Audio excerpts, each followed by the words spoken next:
আমাদের সঙ্গে এই মুহূর্তে আমরা পেয়েছি বিশিষ্ট চিকিৎসক ডক্টর তমনাশ চৌধুরী আমাদের সঙ্গে রয়েছেন। স্যার, একটা কথা আপনারা বললেন যে যদি জুনিয়র ডাক্তারদের ওপর কোন রকম আঘাত আসে, কোন রকম শাস্তি নেমে আসে, আপনারা সিনিয়র ডাক্তাররা কি ধরনের পথে আপনারা হাঁটবেন, কি করবেন, যদি আরেকবার বলেন। আমরা এটা কখনোই চাইবো না কি আমাদের যে প্রাথমিক দায়িত্ব অ্যাজ এ চিকিৎসক হিসেবে মানুষের চিকিৎসা করা, তাদের স্বাস্থ্য সঠিক রাখা, আমরা এটা কখনোই চাইবো না যে সেখানে কোনো ব্যাঘাত ঘটুক। কিন্তু আজকে যে অবস্থায় আমরা দাঁড়িয়ে আছি, আমরা যদি দেখি আমাদের ছাত্রছাত্রীরা, আমাদের ভাই বোনেরা, তারা যদি কোনো আক্রমণের মুখে পড়ে, সে যে কোনো ধরনের আক্রমণের মুখেই হোক, আমরা তাদের সিনিয়র হিসেবে, তাদের টিচার হিসেবে, তাদের দাদা হিসেবে আমরা তাদের পাশে দাঁড়াবো এবং প্রয়োজনে আমরা সাধারণ মানুষের কাছে করজোড়ে নিবেদন করব যে আপনাদের যদি কোনো কষ্ট হয় আমাদের আন্দোলনের জন্য আমাদের ক্ষমা করবেন। এবং সেক্ষেত্রে আমরা নিশ্চয়ই চাইবো না, প্রয়োজন হলে ওপিডি বয়কট, দরকার হলে আমরা পেন ডাউন করব, এমার্জেন্সি সার্ভিস আমরা ততদিন অবধি বজায় রাখবো যতদিন না মনে করবে সরকার যে এই দাবিগুলো যুক্তিসঙ্গত এবং আমাদেরকে বাধ্য না করে কোনো আন্দোলনে সেরকম জায়গায় যেতে। কিন্তু সিনিয়র ডাক্তাররা যদি আন্দোলনের পথে হাঁটেন তাহলে তো গোটা রাজ্যের চিকিৎসা পরিষেবা ভেঙে পড়বে, সাধারণ মানুষের তাহলে কি হবে? এটা আমরা প্রথম থেকেই সেজন্য বলছি, আমাদের এই আন্দোলনের সাথে সাধারণ মানুষ আছেন, সমস্ত ধরনের মানুষ আমাদের সাথে আছেন। এই লড়াই মানুষের সাথে আমাদের না, এই লড়াই প্রশাসন এবং সরকারের একটি অংশের সাথে। আমরা মনে করি সরকার এবং প্রশাসন সংবেদনশীল হবে, তারা মানুষের চিকিৎসার কথা ভাববে, চিকিৎসা ব্যবস্থার কথা ভাববে এবং এই ভাবনা থেকেই আজকে যে আন্দোলনের যে যুক্তিসঙ্গত দাবিগুলি উঠেছে, যে ডিউটিরত অবস্থায় আমাদের বোনটা যেভাবে নৃশংসভাবে খুন হয়ে গেল, তার বিচার করার জন্য যে প্রপার ইনভেস্টিগেশন সেটা করবে, কারণ ইনভেস্টিগেশন প্রপার না হলে ট্রায়াল প্রপার হবে না, ট্রায়াল প্রপার না হলে দোষীরা শাস্তি পাবে না। এই পথে সরকার নিশ্চয়ই সাহায্য করবে। আমরা দুঃখের সাথে বলছি, কিছু কিছু জায়গায় সরকারের যে সদর্থক ভূমিকা নেওয়ার দরকার ছিল অতীতে, সেটা নেয়নি। সেই জন্যই আজকে এই অবস্থায়, 1 মাস গড়িয়ে যাওয়ার পরেও এই অবস্থায় আমাদের ছেলেরা প্রায় 60 ঘন্টা ধরে রাস্তায় বসে আছে।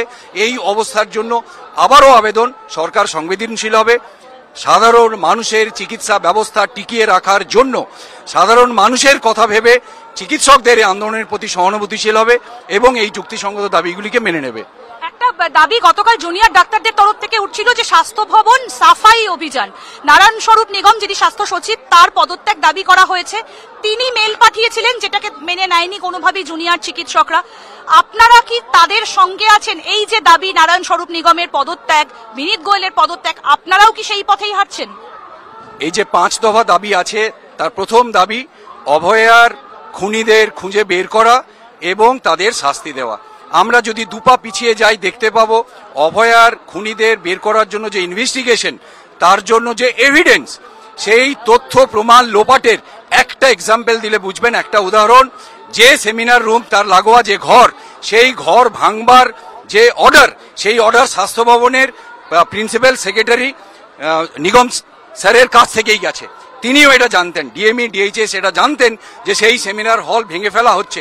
তাহলে আমরা কি এটা ধরে নিতে পারি না যে এই এভিডেন্স লোপাটের পুলিশ যেমন একটা অংশে আছে, আরেকদিকে স্বাস্থ্য দপ্তরের যারা কর্মকর্তা অধিকারী, যারা অফিসার্স, তারাও জড়িত আছেন? তাহলে আমরা কেন জুনিয়র ডাক্তারদের এই যে দাবি যে স্বাস্থ্য ভবন অভিযানে স্বাস্থ্যকর্তা যারা আছেন, যারা দীর্ঘদিন ধরে এই স্বাস্থ্য দপ্তরের যে দুর্নীতি, স্বাস্থ্য দপ্তরের যে দুর্বৃত্তায়ন এবং তার যে ফলস্বরূপ আমাদের বোনটির মৃত্যু এবং খুন, সেই খুনের সাথে কোনো না কোনোভাবে তারাও জড়িত, তাই জন্যই তাদের যে সাফাই অভিযান, তার সাথে আমরা পুরোপুরি আছি। অনেক ধন্যবাদ, অনেক ধন্যবাদ স্যার। আইএম এর তরফ থেকে রয়েছেন ওয়েস্ট বেঙ্গল শাখা, স্যার আপনার নামটা যদি। ডক্টর সঞ্জীব বন্দ্যোপাধ্যায়। আইএম এর বিরুদ্ধে একাধিক অভিযোগ উঠছে যে তারা এখনো পর্যন্ত ব্যবস্থা নিচ্ছে না, কারণ সন্দীপ ঘোষের ব্যাপারটা সামনে এসেছে, বিরূপাক্ষ, অভিজ্ঞ দে, আইএম এ কেন ব্যবস্থা নিচ্ছে না এখনো? না, আমার মনে হয় অভিযোগটা ঠিক না, কারণ আইএম এই প্রথম যারা সন্দীপ ঘোষকে সাসপেন্ড করে। এই জিনিসটা একটু জেনে নিতে হবে। আইএমএ বেঙ্গল রাজ্য শাখা, প্রথমত রাজ্য শাখার তো কাউকে সাসপেন্ড করার অধিকার নেই।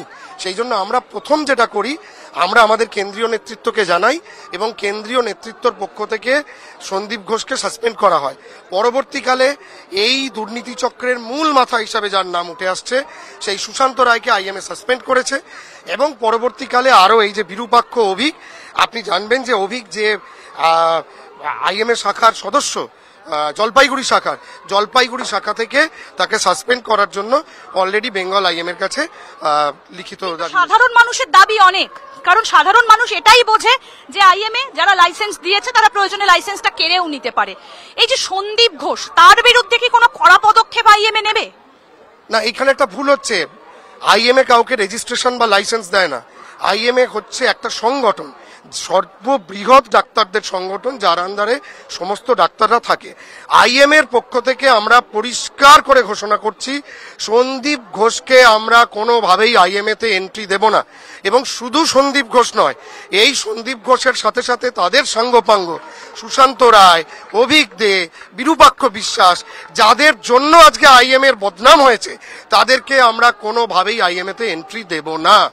স্বাস্থ্য ভবনের বিরুদ্ধে এই মুহূর্তে আপনাদের কি বক্তব্য? তারাও তো সঠিক পদক্ষেপ এখনো পর্যন্ত নেয়নি। দেখুন, স্বাস্থ্য ভবনের বিরুদ্ধে আমাদের বক্তব্য খুব পরিষ্কার। আপনারা যদি প্রথম থেকে দেখেন, আজকে যে জুনিয়র ছাত্ররা আন্দোলন করছে, তারা কিন্তু প্রথম দিন স্বাস্থ্য ভবনের এই সমস্ত কর্তা ব্যক্তিদের পদত্যাগ দাবি করে আন্দোলন শুরু করেনি। তারা প্রথমেই সরকারের কাছে যেটা বলেছিল, প্রশাসনের কাছে যেটা বলেছিল, সন্দীপ ঘোষকে সাসপেন্ড করতে হবে। আজকে সন্দীপ ঘোষ সাসপেন্ড হয়েছে ঠিকই, কিন্তু এটা মনে রাখতে হবে, প্রশাসন সন্দীপ ঘোষকে সাসপেন্ড করেনি। সন্দীপ ঘোষ অ্যারেস্ট হবার পর এটা একটা অটোমেটিক প্রসেসে সন্দীপ ঘোষ সাসপেন্ড হয়েছে।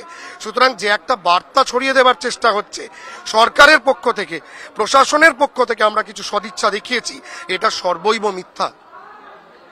আপনারা যদি এখন ধর্মঘটের পথে হাঁটেন সিনিয়র ডাক্তাররা, তাহলে তো রাজ্যের চিকিৎসা পরিষেবা পুরো ভেঙে পড়বে। বেসরকারি হাসপাতালকেও কি আপনারা এর আওতায় আনবেন?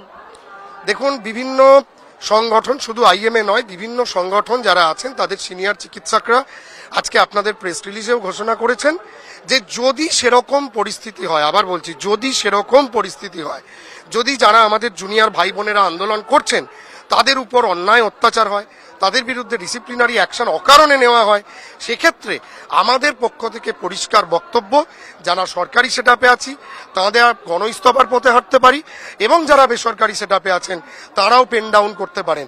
এবং আমরা সরকারের কাছে, প্রশাসনের কাছে বিনীতভাবে অনুরোধ জানাচ্ছি যে এমন কোনো ব্যবস্থা নেবেন না, এমন কোনো পরিস্থিতিতে যাবেন না যাতে আমাদের ছোট ভাই বোনদের পাশে দাঁড়াবার জন্য এই পথ ছাড়া আর কোনো পথ খোলা না থাকে।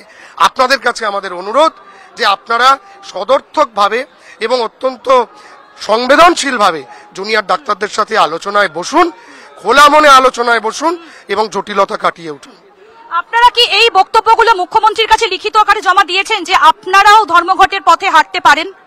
দেখুন, আজকে আমাদের যে বক্তব্য এলো, সেই বক্তব্য ইতিমধ্যেই আমরা বলেছি মুখ্যমন্ত্রীর কাছে পাঠিয়ে দেব। এছাড়া আমরা IMA Bengal state branch action কমিটির পক্ষ থেকে মাঝে মাঝেই প্রেস রিলিজ করছি এবং